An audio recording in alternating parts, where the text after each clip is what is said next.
Alors, Antena vous accompagne pour la gaieté. Restez-nous fidèles.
Bienvenue dans ce journal, mesdames et messieurs, bonsoir et tout de suite prenons le sommaire.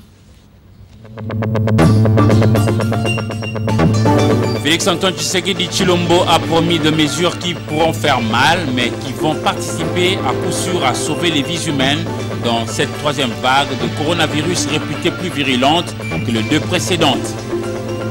La commission spéciale du Sénat va se prononcer demain, mardi 15 juin 2021, sur la levée ou pas des immunités. Les 4 sénateurs voulus par le procureur général près la Cour de cassation. Ce lundi, le débat sur la loi d'habilitation au sujet de l'état de siège s'est positivement clôturé sous la direction de Bahati Lukwebo.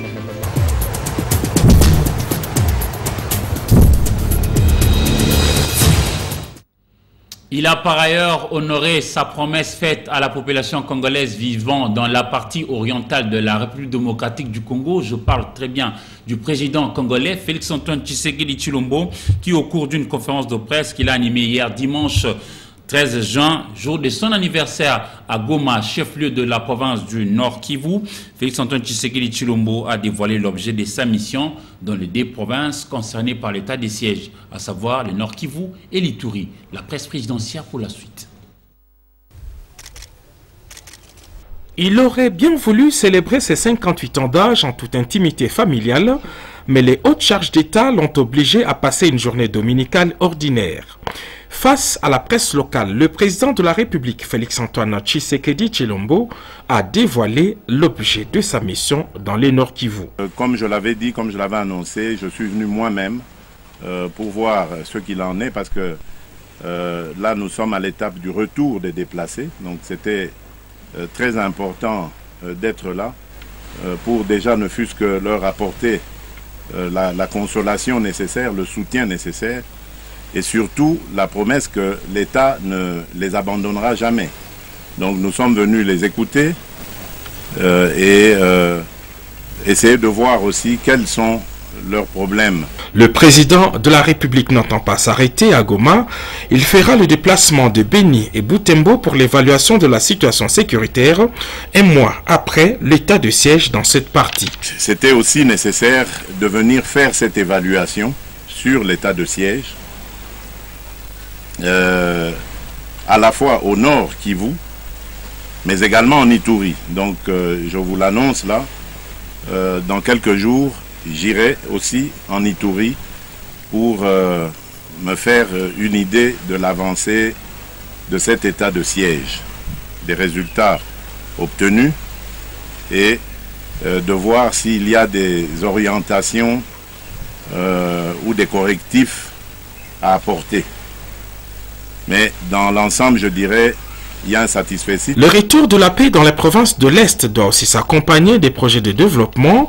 Voilà pourquoi le chef de l'État se rendra également à la frontière ougando-congolaise de Kasindi pour y rencontrer son homologue Yoweri Kaguta Museveni et matérialiser avec lui un projet intégrateur au profit de la population congolaise.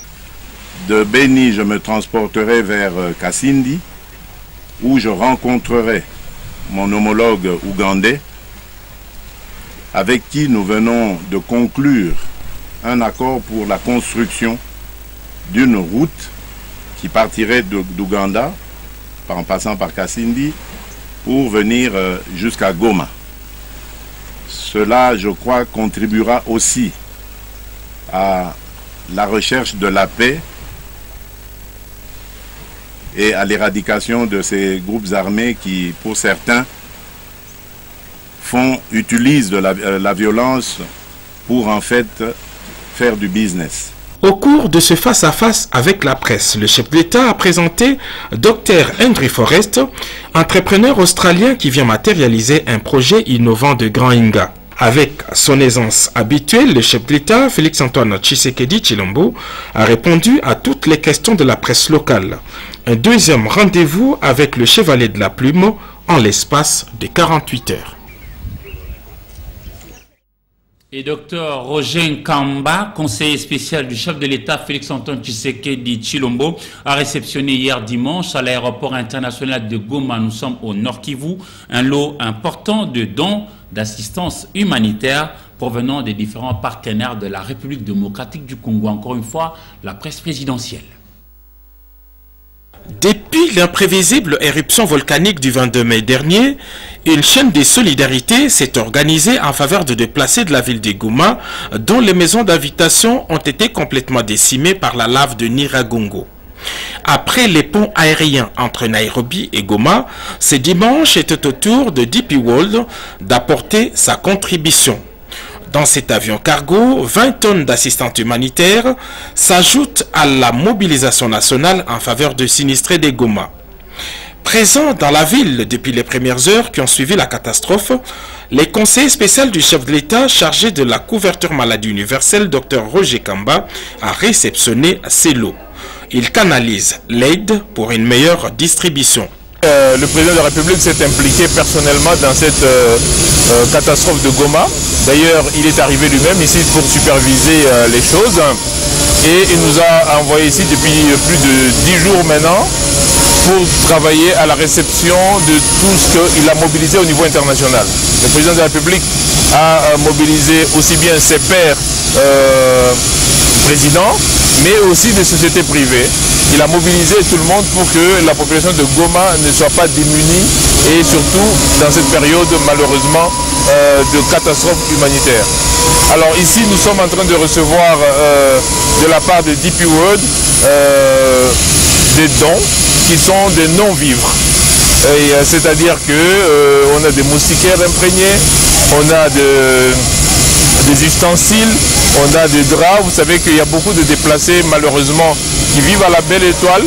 Et donc en fait le président a demandé que nous ayons une approche globale de la réponse, c'est-à-dire aussi bien en vivres, en non-vivres et en médicaments. En visite de compassion à Goma, le chef de l'État Félix-Antoine Tshisekedi Tshilombo va rencontrer ce lundi les bénéficiaires et échanger avec eux sur les réponses concrètes au sujet de leur prise en charge.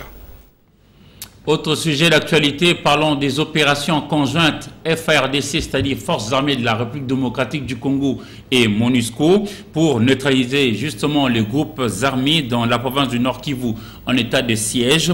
Ce sujet a été évoqué au cours des échanges entre le gouverneur militaire, le lieutenant-général Constant Komba Ndima et le commandant de la force de la MONUSCO, le lieutenant-général Afonso Dacosta. C'était à Goma, chef-lieu du Nord Kivu, le week-end dernier. Sylvie Fortuné, Moula. Après son entretien avec le chef d'état-major général de forces armées de la République démocratique du Congo en séjour à Goma, le commandant de la force de la MONUSCO a une séance de travail avec le gouverneur militaire de la province du Nord Kivu. Le lieutenant-général Afonso Dacosta et le lieutenant-général Constant Ndima Ponga ont durant une heure échangé sur les stratégies de collaboration dans la phase décisive des opérations conjointes FARDC-MONUSCO contre les groupes armés au Nord Kivu. Le commandant de la force de la MONUSCO a réaffirmé son engagement à soutenir les FARDC. Et je viens d'entretien avec le gouverneur surtout pour voir qu'est-ce que la MONUSCO peut faire pour le volet opérationnel, avec des opérations conjointes avec la FARDC. Hier, je parlais avec le général Mbala, qui est le chef d'état-major des armées, et avec le général Fall aussi, le chef de l'armée de terre. Et sur ce même sujet-là, nous sommes à niveau de coopération comme vous savez bien, avec la coopération logistique pour les transports, pour quelque chose de vivre et d'essence et échange d'intelligence. Mais nous allons passer, je pense, à une phase beaucoup plus opérationnelle, c'est-à-dire parce que la MONUSCO va recevoir quelques troupes additionnelles qui viennent des pays comme le Kenya, comme l'Afrique du Sud et de Tanzanie qui vient d'arriver, et le Népal. Les FARDC et la MONUSCO poursuivent un seul objectif, restaurer la paix dans la province du Nord Kivu actuellement en état de siège. Quittons le Nord Kivu pour revenir sur Kinshasa, capitale de la République démocratique du Congo, et vous dire que les sénateurs ont statué aujourd'hui lundi 14 juin, veille de la clôture de la session ordinaire de mars sur le règlement financier de la Chambre haute du Parlement congolais. À propos, toutes les discussions se sont déroulées à huis clos entre sénateurs. Aussi, toujours aujourd'hui, lundi 14 juin, 3 ministres du gouvernement Samalou Konde Kenge sont venus exposer sur le projet de loi. Le premier a trait à la loi d'habilitation au sujet de la prorogation de l'état de siège pour les 2 provinces concernées, Nord Kivu et l'Ituri, pendant que les élus députés nationaux et sénateurs seront en vacances parlementaires pour autoriser au gouvernement central de décider par ordonnance loi. Et le deuxième projet est lié à la préparation d'un texte juridique pouvant favoriser au ministère de Finances par le biais du numérique à capter des taxes, redevances, impôts, etc. par voie du numérique sans toucher à l'assiette fiscale ni non plus au taux d'imposition. Ainsi permettre à l'État de s'adapter aux pratiques de nouvelles technologies de l'information et de la communication. Il faut dire que c'est probablement demain, mardi 15 juin 2021, jour de la clôture de la session ordinaire de mars, que la commission spéciale va se prononcer sur la levée ou pas des immunités des sénateurs Matata Ponyo Mapon, Alexis Tambo Mwamba, les 2 qui sont de cette législature en cours, et Adambo Lomalisa Sébastien et Flungu Moussendou Flore, qui sont eux des sénateurs qui ont siégé sous Kengo Adondo et la législature passée. On reste dans cette sphère pour vous dire que la ministre de Mines, Antoinette Nsamba Kalambay, a participé aujourd'hui, lundi 14 juin 2021, par vidéoconférence à l'édition 2021 de la DRC Mining Week. Entendez, Democratic Republic of Congo Mining Week, la semaine minière de la République démocratique du Congo. Le numéro 1 de Mines a saisi cette opportunité pour présenter la législation en vigueur en République démocratique du Congo par rapport à ces secteurs qui restent attractifs, secteur pour lequel d'ailleurs le pays porte le nom de scandale géologique. José Moussangana. Organisé par Clarion Events Afrique et en raison de la recrudescence de la pandémie du coronavirus, l'édition 2021 de DRC Mining Week a eu lieu par vidéoconférence. L'allocution de Madame la ministre de Mines, Antoinette Nsamba Kalambay, s'est penchée sur la manière de rassurer les opérateurs économiques locaux et investisseurs internationaux sur la législation minière congolaise et les opportunités d'investissement en République démocratique du Congo. La tenue de ces assises me donne l'occasion de m'acquitter d'un agréable devoir, celui de rendre mes hommages les plus déférents à son Excellence Félix Antoine Tshisekedi Tshilombo, président de la République démocratique du Congo, chef de l'État, pour les efforts qu'il ne cesse de consentir en vue de ramener la paix sur toute l'étendue du territoire national et d'améliorer le climat des affaires en RDC, plus particulièrement dans les secteurs miniers. J'adresse également mes hommages à son Excellence Monsieur le Premier ministre, chef du gouvernement, qui donne le meilleur de lui-même afin de mettre en œuvre les actions concrètes selon la vision du président de la République, chef de l'État. Point n'est besoin de rappeler qu'à ce jour, le secteur minier est régi par la loi numéro 007/2002 du 11 juillet 2002 portant code minier tel que modifié et complété par la loi numéro 18/001 du 9 mars 2018 et ses mesures d'application contenues dans le décret numéro 038/2003 du 26 mars 2003 portant règlement minier, tel que modifié et complété par le décret numéro 18/024 du 8 juin 2018, sans oublier divers arrêtés interministérielle et ministérielle prise en exécution de ces deux textes juridiques. Il en résulte que la loi qui régit le secteur minier congolais est l'émanation de nous tous. Ces instruments juridiques offrent aux investisseurs miniers, locaux et internationaux les avantages en ce qu'ils renferment des dispositions attractives du fait de l'instauration des procédures rapides, objectives et transparentes dans le processus de demande d'octroi ou de renouvellement des droits miniers et ou des carrières, outre le fait qu'il a mis en place un régime fiscal, douanier et d'échange compétitif et spécifique au secteur minier. Le numéro 1 de Mines a saisi cette opportunité pour exhorter les opérateurs miniers ayant choisi la RDC comme leur espace d'affaires au respect de lois établies, plus particulièrement des engagements envers les communautés locales affectées par leurs projets. Les tribunaux militaires de garnison de Kinshasa-Gombe, siégeant en matière répressive au premier degré, a tenu la semaine dernière sa deuxième audience dans l'affaire opposant l'officier du ministère public aux 9 prévenus policiers de roulage. Ils sont tous poursuivis pour violation de consignes. On fait le point avec Sylvain Kapombo-Bosengele.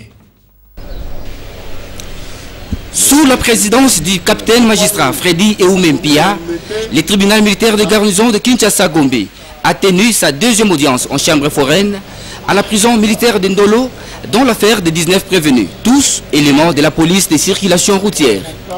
Ils ont été arrêtés par le commissaire provincial ville de Kinshasa, la main dans les sacs, lors d'une opération conduite par lui-même le général Kassongo Silvano dans différents carrefours de la ville.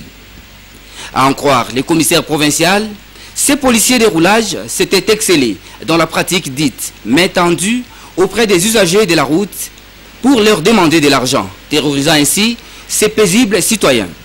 La dite pratique ternit sans doute l'image de la police nationale congolaise. Voilà qui a poussé le ministère public de les poursuivre pour violation des consignes. Au cours de cette audience, 11 des 19 prévenus ont été entendus. Dans leurs moyens de défense, tous ont clamé leur innocence. Ils ont soutenu qu'aucun élément de preuve n'a été apporté par l'organe accusateur, justifiant que tel prévenu avait tendu la main auprès de telles victimes. En réaction, l'organe poursuivant a promis d'amener à l'audience prochaine une vidéo laquelle va démontrer la culpabilité des accusés. Déjà, a soutenu le ministère public, ces policiers de roulage avaient reconnu lors de l'instruction préjuridictionnelle que ces actes ont été interdits par les commissaires provinciaux ville de Kinshasa lors de ces différentes parades. La discause a été renvoyée contradictoirement à jeudi 17 juin pour la poursuite de l'instruction. À cette audience, il faut le dire, le tribunal militaire de garnison de Kinshasa-Gombe va procéder à l'interrogatoire des 8 autres prévenus restants et la projection de la vidéo. Et c'est au cours d'une conférence de presse organisée le week-end dernier à l'immeuble de la territoriale, également appelé Panda Farnanon, l'immeuble voisin au Palais du Peuple, siège du Parlement national de la République démocratique du Congo, que le collectif SOS Save Our Soul Niragongo a lancé une campagne de levée des fonds et des collectes de dons au profit de nos compatriotes qui sont victimes de l'éruption volcanique dans la ville de Goma, au Nord Kivu. Patrick Borel-Moukendi pour la suite. C'est sous l'accompagnement de la conseillère spéciale du chef de l'État en charge de la jeunesse et de la lutte contre les violences basées sur les genres, Chantal Yelumulob, que le collectif SOS Niragongo, mis en place par l'organisation caritative et culturelle Le Toile d'Afrique et ses partenaires, est placé sous l'égide du Conseil des sages des empires et des royaumes d'Afrique, COSERA, projet d'organiser une caravane humanitaire et sanitaire à travers le Nord Kivu pour venir en aide aux sinistrés de l'éruption volcanique du 22 mai. Raison du lancement samedi 12 juin à Lingwala dans la salle Kaouzi-Biega de la campagne de levée des fonds, des ventes aux enchères caritatives à l'hôtel Droite de Paris et des collectes de dons au profit des victimes de cette catastrophe naturelle. Il faudra assister dignement selon les traditions du pays, la population de Goma et de sa sous-région, a déclaré la princesse Yav Marilyn, qui a aussi échangé avec plusieurs partenaires en ligne. Interpeller les donateurs, interpeller les sponsors pour qu'on puisse commencer à partir du 20. J'espère que dès lundi, les tiroirs caisses vont s'ouvrir pour qu'on puisse déjà envoyer la première caravane de santé de notre partenaire, de ce membre de collectif. Il y en a aussi d'autres malheureusement qui n'ont pas pu venir. Donc au plus tôt, nous réunissons tous les fonds nécessaires pour le transport parce que il y a des volontaires mais on doit quand même les payer. Même si eux travaillent gratuitement, mais il faut les loger, il faut les nourrir et tout. Et puis même, on ne va pas aller vers la population, comme on dit, on doit leur donner à manger, on doit leur donner des éléments nutritifs. Et c'est pour ça que dans le collectif, nous avons aussi des femmes qui produisent des produits naturels. La présidente du collectif SOS Niragongo, Princesse Yav Marilyn, a rassuré que tous les mécanismes ont été prévus pour l'acheminement des fonds et dons qui seront récoltés. L'humanité tout entière a été rythmée aujourd'hui au rythme de donneurs de sang et justement donner votre sang pour faire battre le cœur du monde et les slogans de la journée mondiale du donneur de sang pour l'année 2021. Cette journée a été l'occasion de remercier tous les donneurs de sang volontaires et réguliers dans le monde entier. Célébrée chaque 14 juin de chaque année, cette journée relance l'appel de donner du sang pour sauver des vies humaines. Sylvie Fortuné, Moula. Grâce aux dons anonymes et sécurisés, des millions de personnes, des milliers de vies sont sauvées chaque jour. Mais la possibilité de recevoir une transfusion de sang, qu'elle soit sécurisée ou non, varie énormément d'un pays à l'autre. La journée mondiale du don de sang est à la fois une journée de réflexion et l'occasion de remercier tous les donneurs de sang, volontaires et réguliers dans les mondes. Tout le monde ou presque peut aider à sauver des vies, soit en devenant un donneur régulier, soit si c'est impossible pour des raisons médicales, en apportant une aide bénévole le jour de collecte du sang. Célébrée le 14 juin de chaque année, la journée mondiale de donneurs de sang est aussi une occasion de lancer un appel au gouvernement des pays afin qu'ils mettent en place des systèmes et des infrastructures permettant d'augmenter la collecte de sang auprès des donneurs volontaires et bénévoles. Pour 2021, les slogans de la journée mondiale du donneur de sang est « Donnez votre sang pour faire battre le cœur du monde ».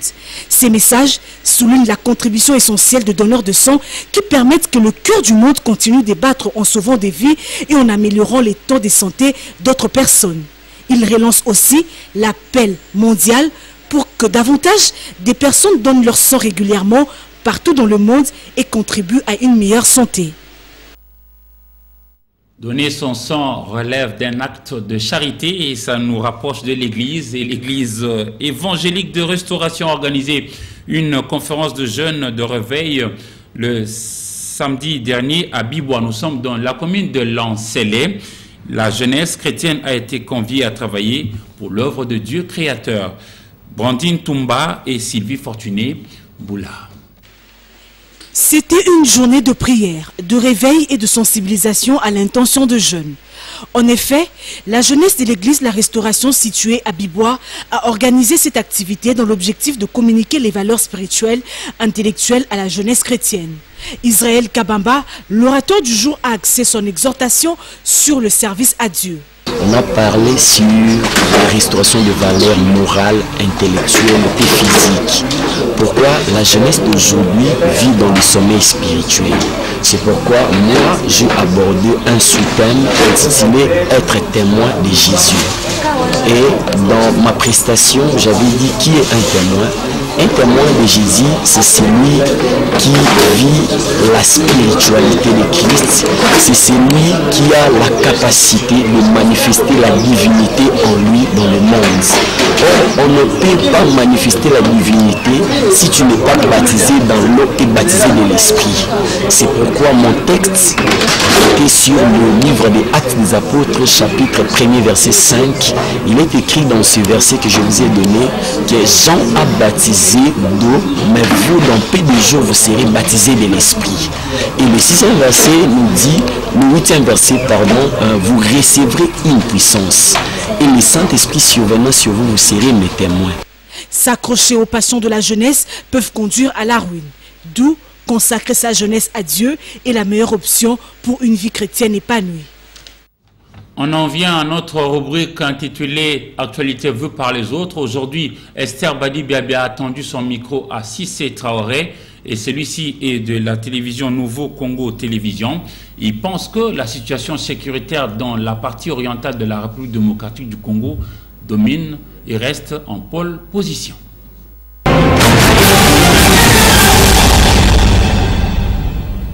La question de la clôture de la session parlementaire qui intervient déjà demain. Et à cet effet, les deux chambres se mettent déjà à pied d'œuvre, question d'éviter tout ce qu'il y a comme arriéré législatif et question de contrôle parlementaire. Déjà, la question de la levée des immunités sera définitivement close aujourd'hui au niveau du Sénat, mais aussi au niveau de l'Assemblée nationale. À part ça, la question de la sécurité dans les deux provinces de l'Est. Vous savez que où l'état des sièges avait été décrété, les opérations se poursuivent. Pas plus tard qu'hier, le porte-parole des FARDC Ituri a annoncé la reprise encore de 3 villages au total. Le gouverneur militaire a annoncé aussi que les opérations vont s'étendre jusqu'à Saké et autres, parce que le président de la République qui séjourne va devoir, d'après son agenda, se rendre aussi à Beni et Saké, où il rencontrera d'ailleurs son homologue ougandais Yoweri Museveni. À ce titre, il faut signaler que le président de la République, dans le cadre de sa tournée à l'Est, s'est, je veux dire, entretenu avec les populations du Nord Kivu, à travers un meeting populaire, mais aussi dans le canal d'une conférence de presse, où il a dit qu'il va séjourner pendant un moment. En tout cas, ce ne sera pas 2 ou 3 jours, mais sinon un moment dans le Nord Kivu. Il va poursuivre aussi dans différentes contrées où il ira rencontrer ses homologues, notamment dans le cadre de la construction d'une route qui, n'est-ce pas, va relier Saké et une province de l'Ouganda. 14 juin 1949, 14 juin 2021, s'il était en vie, Shungu Wemba Dio, Jules dit Papa Wemba, aurait 72 ans d'âge, lui qui est décédé à Abidjan le 24 avril 2016. Parlant d'une autre figure emblématique de l'histoire récente de la République démocratique du Congo, toujours par rapport au 14 juin, cette date marque également la date du décès de feu cardinal Joseph Albert Malula, décédé le 14 juin 1989, ça fait 32 ans déjà, un érudit de l'ex-Zaïre redevenu République démocratique du Congo. Nous allons à présent lire la presse parue sur Kinshasa dans une sélection et commentaires signés pour vous par Polydor Patrick Ngaziami, revue de presse.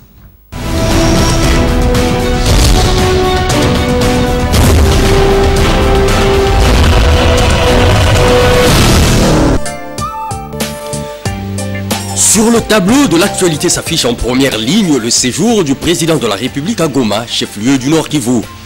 Contrairement à ce que beaucoup d'internautes avaient annoncé dans les réseaux sociaux, écrit la Rupture News, Félix Tshisekedi est bel et bien arrivé samedi 12 juin dernier à Goma à bord d'un vol régulier de CAA. L'hebdomadaire indique qu'il a pris tout le monde de court, ce qui a réjoui tous les compatriotes qui étaient là pour l'accueillir. Voilà qui justifie la manchette du journal.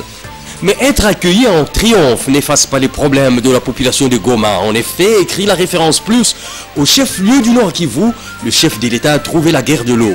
C'est la nouvelle catastrophe qui secoue Goma.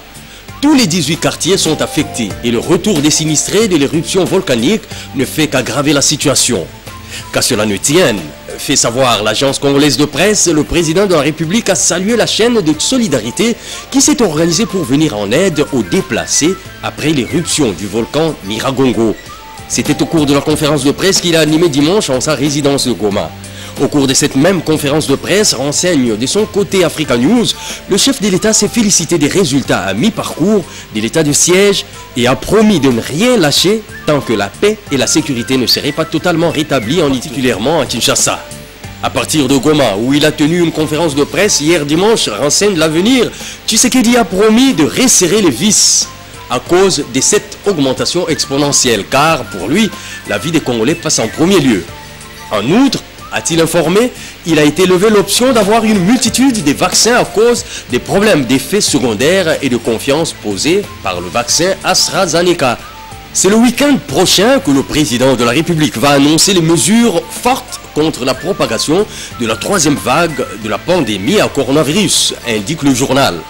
Et rien d'étonnant, poursuit-il, si le confinement sera à l'ordre du jour, avec vaccination obligatoire pour certaines catégories socio-professionnelles et fermeture des frontières aériennes, fluviales et terrestres pour au moins 15 jours. Bonsoir.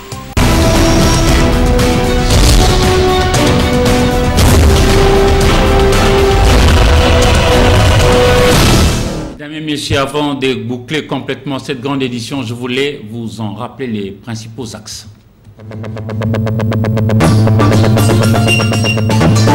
Félix-Antoine Tshisekedi Tshilombo a promis des mesures qui pourront faire mal, mais qui vont participer à coup sûr à sauver les vies humaines dans cette troisième vague de coronavirus réputée plus virulente que les deux précédentes. La commission spéciale du Sénat va se prononcer demain, mardi 15 juin 2021, sur la levée ou pas des immunités. Les 4 sénateurs voulus par le procureur général près la Cour de cassation. Ce lundi, le débat sur la loi d'habilitation au sujet de l'état de siège s'est positivement clôturé sous la direction de Bahati Lukwebo.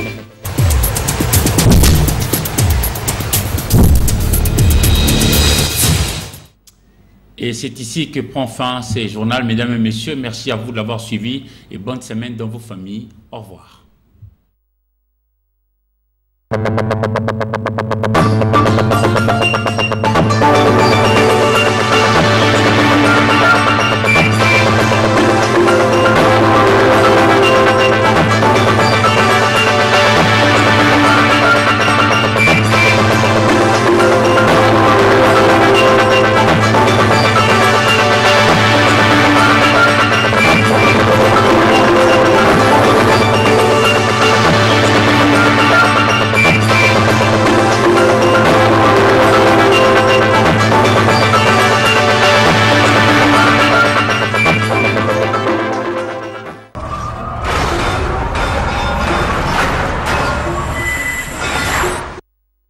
Construit par la Fondation Bralima avec l'appui de Heineken Africa Foundation, ces bâtiments imposants abritant les centres de santé maternité anglicane Kasamba se situent dans la périphérie de la ville de Lubumbashi.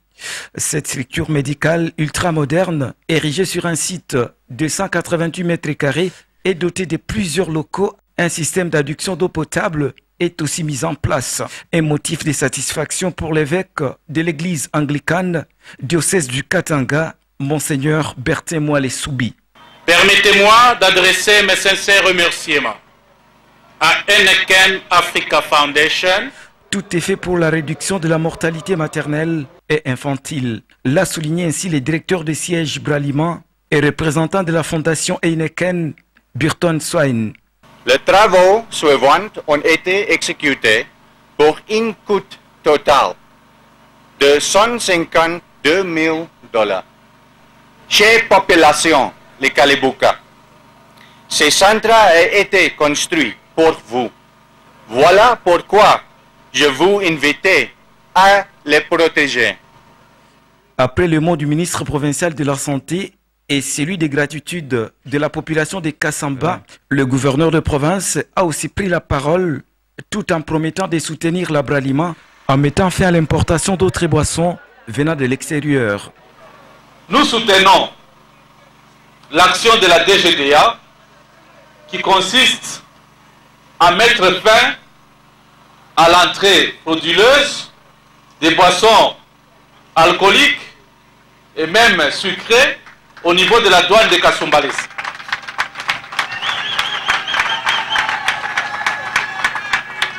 Pour clôturer la cérémonie inaugurale de ces beaux bijoux, l'autorité provinciale a procédé à la coupure du ruban symbolique, au dévoilement de la plaque et à la remise des clés au chef des quartiers. Le gouverneur de province, le ministre provincial de la Santé, la commissaire en charge des affaires sociales et humanitaires, ainsi que d'autres personnalités de la ville de Lubumbashi, invitées pour la circonstance, ont pris part à une séance de photos des familles pour immortaliser l'événement.